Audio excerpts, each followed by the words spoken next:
Ang inyong maririnig sa programang ito ay pawang opinyon lamang o pananaw ng isang host programmer. Serbisyo, kawang-gawa at kaalaman. Walang pinipili, walang iniiwan. Maging bahagi sa bayanihan at kaligtasan ng Pilipino. Kasama ang tunay na lingkod bayan, General Roy Taguinod. Nakasalalay sa inyong kamay ang inyong kinabukasan.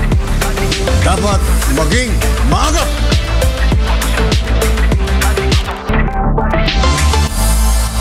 Magandang araw sa ating lahat, Luzon, Visayas, Mindanao at buong mundo.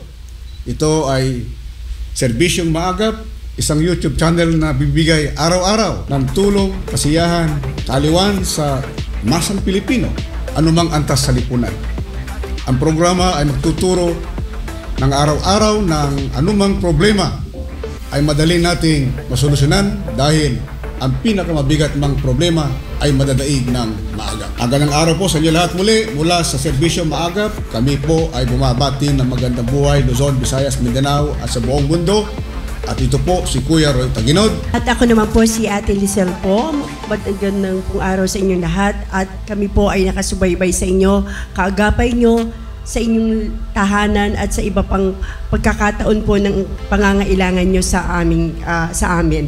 So magandang araw po at saka kami po ay nakapokus sa iba-ibang areas of community like the health, education, tinatakal po namin yan. At syempre, hindi lang po yan, pati po ang pagtulong sa lahat ng mamamayan na nakikinig po at gustong humingi ng tulong sa amin. Okay, so sir, thank you Ate Lisel at tayo po ay handang magserbisyo sa inyo ng ating panauhin ngayong araw na ito ay napasalamat po tayo na tayo po ay dinalaw dito sa ating studio at gusto ko po i-welcome ang ating direktor, pinakamasipag ng Manila Police District, no other than Police Brigadier General Andre Dizon. Magandang hapon po sa inyo. Magandang hapon na sir. Isang karangalan po ang makasama kayong muli matapos ang mahabang panahon na pinagsamahan natin sa Philippine National Police. At malaking kasiyahan din po sa akin na ganun pa rin po yung pangangatawan at magiging charming niyo po sir. Ma'am Lisel, magandang hapon po. At sa lahat ng nanonood sa atin sa buong mundo, ang Manila Police District ay bumabati sa inyo ng magandang hapon po. Wow. So, ayan, napakinggan po natin ang ating direktor ng Manila Police District. Makakasama po natin siya ng ilang minuto dito sa ating studio upang malaman po natin kung ano ang mga nangyayari, kaganapan sa kanyang distrito o sa area of responsibility sa Manila Police District. Listen. Sir, kamusta po ang crime rate sa Maynila? May tinatawag tayo ma'am na 8 focus crime. Ang 8 na ito ay kasama na po dito yung crimes against person and crimes against property. So yung mga prevalent na krimen na nangyayari po sa lungsod, sa buong kabuuan ng aking pagsiservisyo doon, yung robbery at theft po ang matataas ang opo.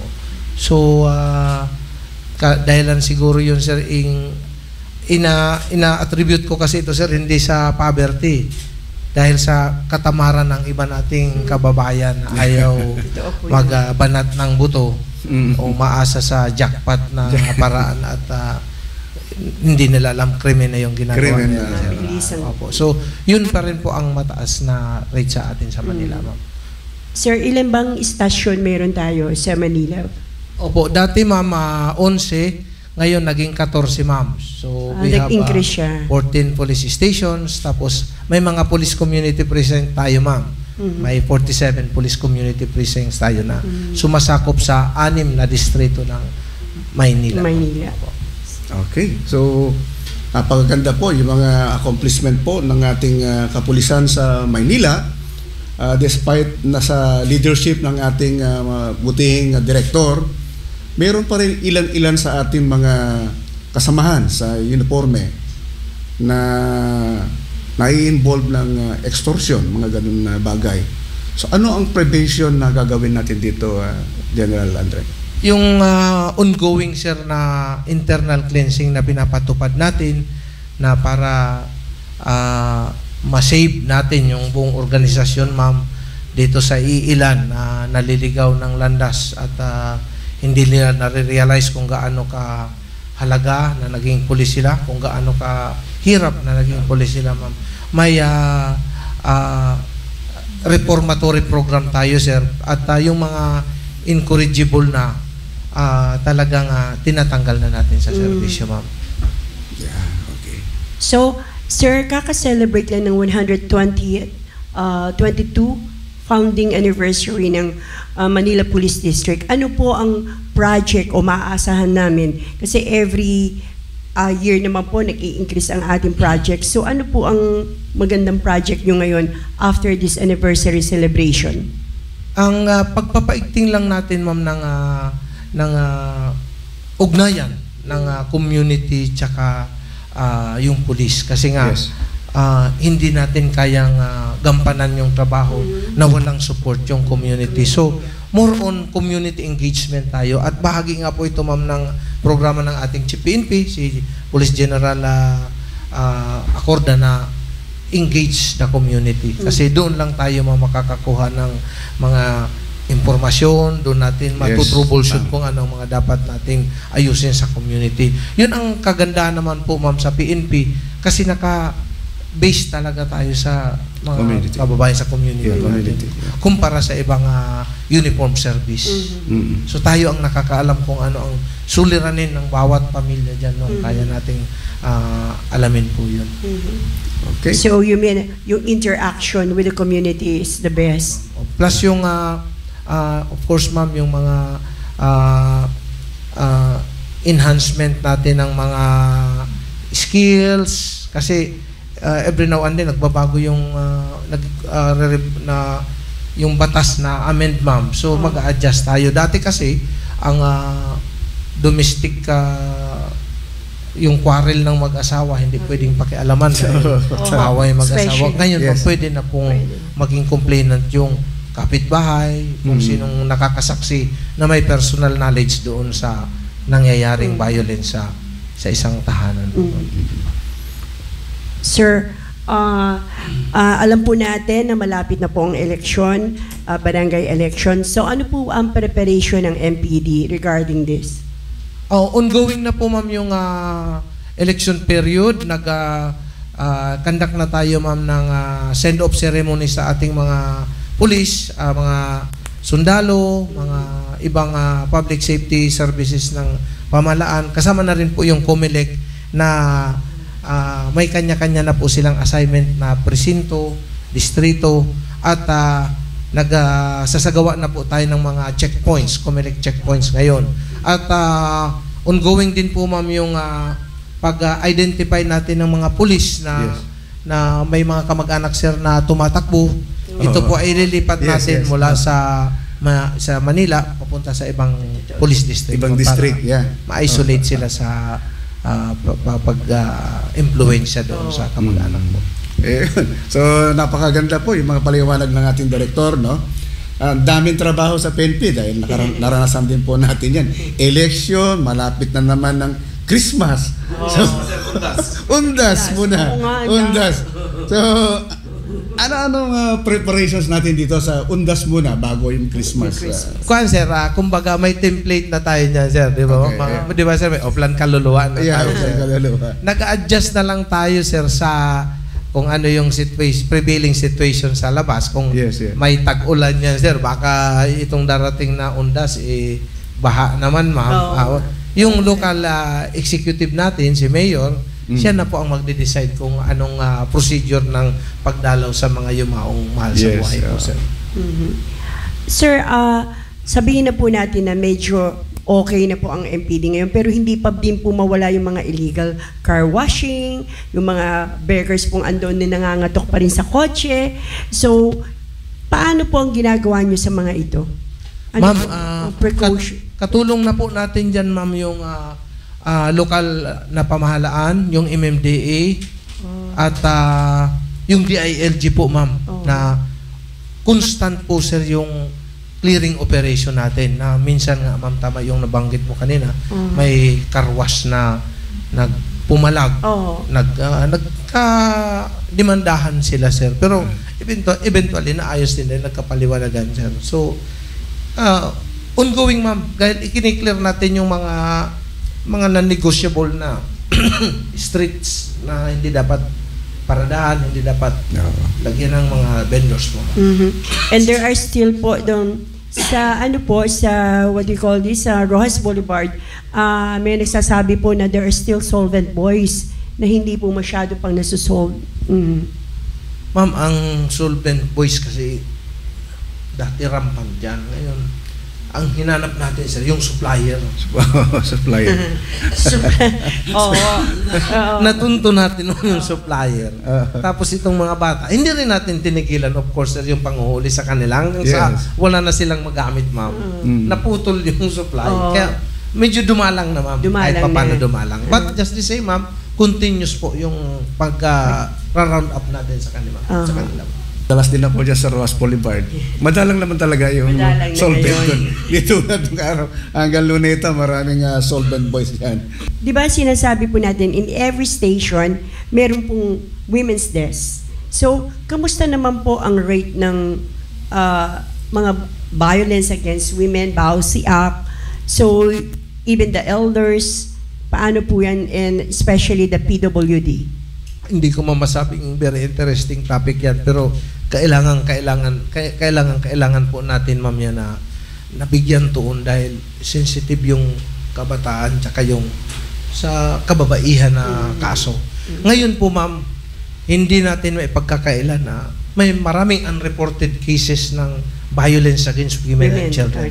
Tapos yung child abuse. Lalong-lalo na doon sa mga depressed area.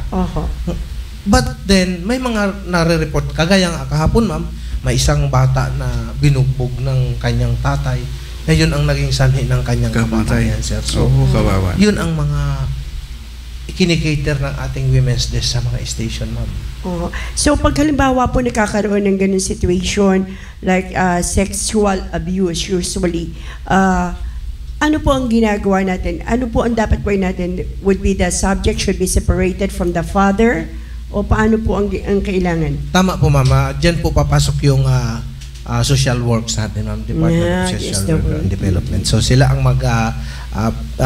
for the meantime na mag-aalaga sa bata po, ma'am. So ang separation po ng victim, right? Yes. Naalala ko when I was still in the PCRG, no? Meron tayong programa yung teacher ko, police ko. Ayaw ko kung na-implement pa rin sa atin dahil para sa mga kabataan, yung mga hindi kaya makapag-aral. Ginagawa pa ba natin yan sa PNP? Actually, sir, itong nakaraang Metrobank Award, isang awardee doon, sir, is yung personnel natin sa Manila Police District. Siya yung may walking library, sir, yung mobile library. Na dinadala niya yun sa mga depressed area. Dati sa Rojas Boulevard, sir, doon siya nagsimula mag-invite ng mga sa halip na maging solvent boys na. Doon sila nag-aaral. So, doon siya naging tanyag, sir. Nakilala siya hanggang nakarating sa mga ibang area sa Manila. Na yun din ang ginamit niya na nakakuha siya ng Metrobank Award. Wow. Napakagandang programa po yan, no? Visionary leader. Lalong-lalo na sana sa mga depressed areas, no? Hindi lang sa Metro Manila. Bida, sir. Yung flank areas. Isolated disadvantaged area, sir. Yung kanayunan natin. Kanayunan, no? Lalong-lalo sa countryside, yung mga doon sa mga bundok. Dahil minsan di nakakarating yung mga teachers doon dahil nandun yung fear, yung layo, no? So, matawid pa ng dagat yung iba. Meron naman tayong volunteers din sa ating NGO, no? They are very willing to teach our mga kababayan doon, mga kabataan doon sa mga bundok na dinarating ng ating mga teachers. So siguro in coordination with the PNP, part of their PCR activities, makakasama yung kapulisan natin doon para matulungan din natin yung mga kabataan doon sa bundok na hindi nakakababa sa bayan. Talagang malayong-malayo sila. Malaking tulong po yan with joint siguro project with the PNP and our NGO through this Serbisyong Maaga Pa, ay malaking bagay po yan. So, babalik po ang Serbisyong Maaga. Commercial break muna po tayo. Serbisyong Maaga Pa is brought to you by Pilipina Shell, San Miguel Corporation, BMIG, Ligo Sardines, Pfizer Philippines, Healthy Na, Wealthy Pa, and Firm C.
Sumusuporta po sa ating programa.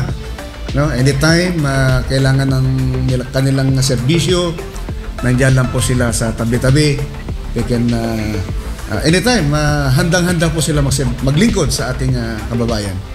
Sir, tatanungin ko lang din, so ang Christmas is approaching, alam nyo naman ang Divisoria is medyo busy, so ang ating ding Quiapo, so paano po ang gagawin yung palatuntunan dito or preventive measure para hindi po ang tao ay maging crowded o magkaroon ng krimen?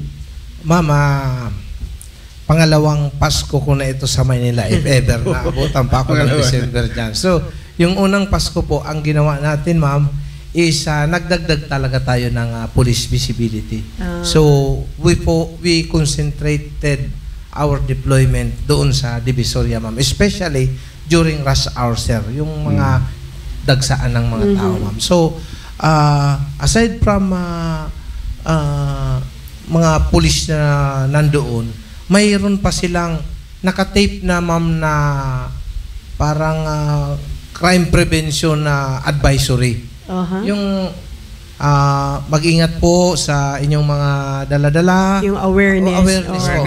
May trumpa po doon, ma'am, na nag-warn sa ating mga mall goers or Divisoria goers na mga shoppers na mag-ingat-ingatan yung dala nila, ma'am. So, isa din doon ay sinasabi na kung hindi nyo kakilala yung kausap nyo, minsan magpapanggap na vlogger, yun pala may ginagawa na. Opo, ma'am. At additional best practice din, ma'am, naglagay tayo ng parang yung Baywatch, ma'am, na elevated siya na pwedeng patungan observation post. Nakikita ng mga pulis kung sino man may snatcher, matutukoy niya kung nasaan.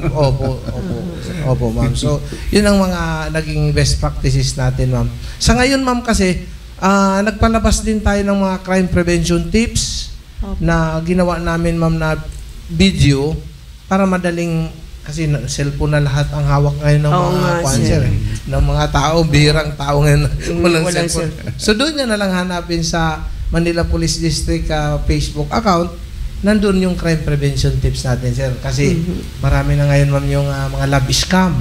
Mga totoo yan. Clickable link na scam. Yung mga downloadable na mga scam na pinapatulan ng ating mga kababayan. Pero yung karamihan na biktima is yung kababaihan na naghahangad na madagdagan yung income nila, sir. May magpo-propose, ma'am, na negosyo, magbibitaw siya ng pera na hindi niya pa naman hawak yung item na dapat kapalit nun yung pinagbentahan. Isa rin na biktima, ma'am, yung lalaki na may mag-a-add sa kanya na friend, akala niya magandang babae, papanggap na may package na ipapadala, ganun, kaya lang sir. kulang ng ganitong halaga. Oo. Maglalabas ng pera. Maglalabas, no, para dumating yung halaga. Hindi po yun totoo, Ma'am Iska. Ang daming biktima niyan. Tsaka hindi yun yung babae na nasa picture, Ma'am, lalaki yung kausap Oo niya. nga. Ang karamihan Scammer. Marami pa rin. mga military na mga babae, military women ang Nabibiktima po, sir. ang nakakalagay sa picture. Opo. Ayaw po. Siyempre, isang lalaki mo magkaka-interest kasi boys will be boys mo. So sir, ano pa po ang maaasahan namin sa MPD for this coming year? Yung accessibility nila sa MPD, ma'am, sa mga pulis natin, talagang nandyan sa kalsada, madali nilang matukoy. At kung hindi man, doon lang sa tip ng finger nila, hanapin lang po nila, sir, yung Manila Police District. Pwede na silang magpadala ng mensahe, ng video, ng voice message na hindi na nila kailangan pumunta pa sa station. I see. Doon na lang po sa Facebook doon na lang page. po, ma'am. Tapos, re-respondihan na lang natin at ma-action ng kaagad yung nangyayari sa kanya kung saan man siya ng bahagi ng Maynila nandoon. I understand, Kuya Andre, yung sa lahat ng PNP rito, meron silang mga accredited NGO, mga force multipliers natin. I think malaki rin ang tulong ng ating force multipliers. Gaano aktibo po ba yung mga force multipliers natin sa inyong district? Hinahawakan po siya, sir, ng ating district community affairs division at aktibo kagaya nung mga nasimulan nyo po noon, sir, na we found it na very efficient pa rin hanggang sa ngayon kasi sila yung dedicated. Kasi marami sa kababayan natin na hanggat hindi sila ang biktima, wala na. Itong force multiplier, parang may commitment sila na maghahanap sila ng mga maling nangyayari sa paligid, sa community.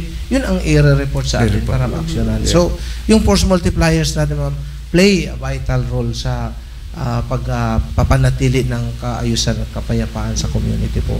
Yeah. Sir, I understand isa po sa sanay ng MPD or another focus in the community is the environment. So ano po ba ang environmental project? Though alam po natin ang isang environmental issue is the human activity na ginagawa, pagtapon ng basura. So ano po ang ginagawa ng MPD dito? Ma'am, in coordination po palagi tayo sa local government ng Manila kasi si Mayor Hani Lacuna Pangan ay doktora, ma'am. Yung hygiene, yung cleanliness ang kinukuha niya, ma'am. Priority. In fact, kahit linggo nag-iikot yan at ginigising kami or pinupukaw kami, ma'am, para sitahin yung mga nakita niyang mga nagkalat sa kalsada. So, tulong-tulong po, sir, ang mga taga City Hall at mga pulis sa disiplina ng ating mga kababayan po. By the way, ang Serbisyo Maaga po ay mayroong project. This is the adoption of the estero. Siguro po kukunin din namin as bilang bahagi kayo ng project. There is a adoption of the estero. So lilinisin po namin ang mga estero ngayon. Maganda po yan. Joint project tayo. Sa Manila, sir, Joint maraming project. estero. Siguro. Telecel, hindi ka natin problema. Diyan na si General Dizon. Will support. Kasama ng PNP sa adoption ng Estero Project. Okay. So, sir, ano po ba ang nagiging problema? Balik po tayo sa kababaihan kasi babae po ako. So, usually, pag meron pong dinulog sa inyong office ang isang reklamo tungkol sa kababaihan, ano po ba ito? If this is Bawsi Act or what, ito po ba ay kailangan minsan hindi iniintindi ng barangay? So, dumulog po sa inyo. Ano po ang gagawin ng MPD dito? Tama po yun, ma'am, kasi yung nabanggit ko kanina, sensitive issue yan. So, ang nag-handle po niyan, Ma'am Lisel, is yung babae din natin na pulis. Para yung kanyang, yung maging comfortable siya, ma'am, na magsabi kung anong experience niya, kung kahit below the belt na mga opo, ma'am. So yun ang maganda. Sa kabataan ganun din, ma'am, na yung babae na pulis din ang nagkukuhan sa kanya, ma'am. Kamusta po ang relationship nyo sa ating mga barangay? We are trying our best, ma'am, na ma-win ang trust and confidence ng barangay. Kasi si barangay chairman, siya ang walang ibang nakakakilala sa mga tao sa totoo kanya. yun. Yes, yes. Totoo yun, Walang sir. kinilos ang mga taga-barangay na hindi alam ni chairman. Oo. So as much as possible, sir, we are reaching out, Yes. getting in touch with them most of the time. Mhm. Kumaga, pinapadama natin sa kanila yung importansya nila sa Yes, pagpapangalaga ng kapayapaan sa barangay. Kasi sa aminin man natin at hindi, yung personal interest pa rin ang Aha. Yes, minsan yes. Totoo po nagiging yan. hindrance po dyan, ma'am. Mhm. Na, siyempre baka masagasaan yung nagbibigay sa kanya ng kuwan, sir. Mas minamabuti niyang manahimik na lang, ma'am. Opo. Opo. So again, babalik po ang Serbisyong Maaga Pa at commercial break again. Serbisyong Maaga Pa is brought to you by Pilipina Shell, San Miguel Corporation, BMIG, Ligo Sardines, Pfizer Philippines, Healthy na, Wealthy Pa, and Firm C. Okay, babalik po tayo balik sa ating guest. Napakaganda po yung ating talakayan dito, no, na alam ko marami nanonood sa atin ngayon sa buong mundo. Napapanood po tayo sa Luzon, Visayas, Mindanao at sa buong mundo. At patuloy po natin yung pagtatanong sa ating guest, kay General Andre Dizon. Ano ang pinaka-serious na problema na na-encounter mo sa Manila Police District? Inabutan ko pa, sir, yung COVID. Kaya serious at sensitive yung halos kuan din, sir, yung may mga hostage taking. Kasi pag ganun, sir, is yung between life and death yan. Plus, of course, sir, yung personnel natin. Yes. Handling Manila Police District personnel, ma'am, is not easy. So you will be dealing with different attitudes. May kultura kasi dyan, ma'am, na Totoo po yan. pilit nating i-update. Mhm. Kasi noon pa man, pag sinabing Police Manila, parang kinakatakutan, sir. Ayaw na lang lumapit kasi maiisaan lang ako nito eh. So ngayon, ma'am, gusto natin na pag nakita siya ng pulis, lalapitan niya. Yeah. Malaya siyang makakasabi kung anong gusto niyang Sa loobin. Hindi yung hindi na lang ako pupunta kasi Apprehensive. Ganun. So yun actually, sir, ang pinaka-biggest challenge bilang district director po. At tapos, sir, ano ang ginagawa mong training sa ating mga kapulisan, yung mga PO1 natin, PO2? So, paano nyo po ina-upgrade ang image ng MPD? Opo, ma'am, individually yung mga patrolman, patrolwomen, we are trying our best na dapat doon lang muna sila sa kalsada, ma'am. Sila yung dapat nakikita ng mga tao sa kalsada kasi sila yung mag-aaral ng mga kalsada, kung sino-sino ang mga nandyan na may mga business establishments. So, they will be led by, of course, senior non-commissioned officer na mag-guide sa kanila. So, ang training is regular, ma'am, especially dito sa career development nila. And by the way, the Servisyo Maaga Pa po ay meron din project on broadcasting. So, tinitrain namin ang mga gustong mag-broadcast para po in case like sa barangay natin election, mga field reporters. So, pag meron pong gustong pulis na pwede namin tulungan in training sa broadcasting. Yes, ma'am. So, we will just write a letter, sir. Yes. Please, sir, taginit po. Tama. Para bigay niyo po sa amin kung sino gusto mag-training at andito po ang Servisyo Maaga Pa. Yes, ma'am. Yung mga personnel natin na naka-assign sa community affairs Yes po, kailangan po sa yun. station na level po. Sir. Yeah. Naalala ko kasi yan, nung bago ako pumunta ng PCRG, nag-seminar ako ng 15 days sa PIA, Philippine Information Agency, on radio broadcasting sa TV. Kaya medyo natuto rin tayo sa broadcasting. Tama. Learning is a continuing process Yes. talaga. Kasi let's face it, meron minsan pulis, pag ini-interview namin, nakatungo. So that's the reason why nasabi ko, siguro kailangan magkaroon ng training kasi every now and then, sila naman na nakaharap sa mamamayan. So siguro po, you just coordinate with General Taguinod, make a letter, para po matugunan namin din yung pagtulong namin sa inyo. Opo. Maraming salamat, ma'am, at maswerte pa lang nagawi ako dito sa inyo. Actually, kami Malaking- nagpapasalamat sa iyo, Opo. General Dizon, na pinaunlakan mo kami sa aming imbitasyon at matutuwa ang ating mga followers, no? So, ang Serbisyong Maaga Pa ay nakikiisa sa inyong layunin sa pananatili ng kapayapaan sa buong Kamaynilaan, at kami po ang inyong kaagapay at kasangga sa anumang oras sa inyong pangangailangan. May we hear words from our General Dizon? Sir, muli, salamat ng marami sa inyo ni Ma'am Lisel. At nawa po ay hindi pa ito ang huling pagdalaw Hindi po pa. dito. Para Marami pa tayong project, sir. Opo, yung project natin sa Estero, ma'am. Opo. Ang ating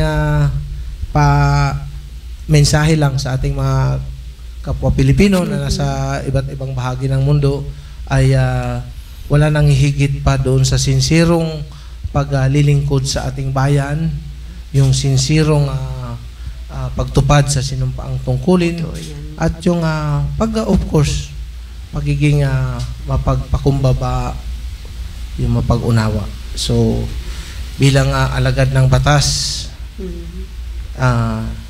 yung ating mga kapwa-pulis dapat wag magpadala sa bugso ng damdamin.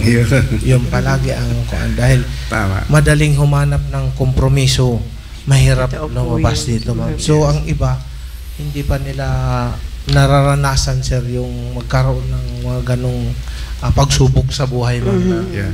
dahil sa bugso ng galit niya, nag-react siya. Yung pala buong pamilya niya ang Totoo yan, magsasuffer, sir. ma'am. Lalong-lalo na sa police, ma'am, na maraming disciplinary machinery ng police na pag nawala ka, may kaso, ma'am, putol ka agad yung sahod, ma'am, yung mga mga collateral allowances. Sino ang magsasuffer, ma'am? Pamilya. Pamilya. So, magtiwala lang po tayo sa police dahil ang police ay hindi naman po sulit na malinis at sulit Perfect. na perfect. May mga talagang napapasukan din ng may mga hindi magandang layunin sa ating pagsiservisyo. Maraming salamat po muli sa Bayanihan Broadcast Media sa serbisyong maaga pa. Sa inyo, Ma'am Lisel at Sir Roy, maraming salamat po, sir. Magkikita tayo muli sa susunod na Huwebes, dito pa rin sa nag-iisang public service YouTube channel, Bayanihan Broadcasting Media. Ang paglilingkod po ay nasa puso namin. For every person matters to us. Ako po si Kuya Roy Taguinod at ito ang serbisyong maaga pa para sa bayan. Sa ngalan po ng buong hanay ng The Grand Fraternal Order of Eagles International, marami pong salamat sa aming followers. Mayroon po kayong kaagapay, matatawag ninyong pamilya, willing to help and protect you. Ako po si Ate Lisel at ito po ang serbisyong maaga pa para sa mamamayan. Serbisyong maaga pa. Serbisyo, kawang-gawa at kaalaman. Walang pinipili, walang iniiwan. Maging bahagi sa bayanihan at kaligtasan ng Pilipino. Kasama ang tunay na lingkod bayan. General Roy Taguinod. Nakasalalay sa inyong kamay ang inyong kinabukasan. Dapat maging maagap.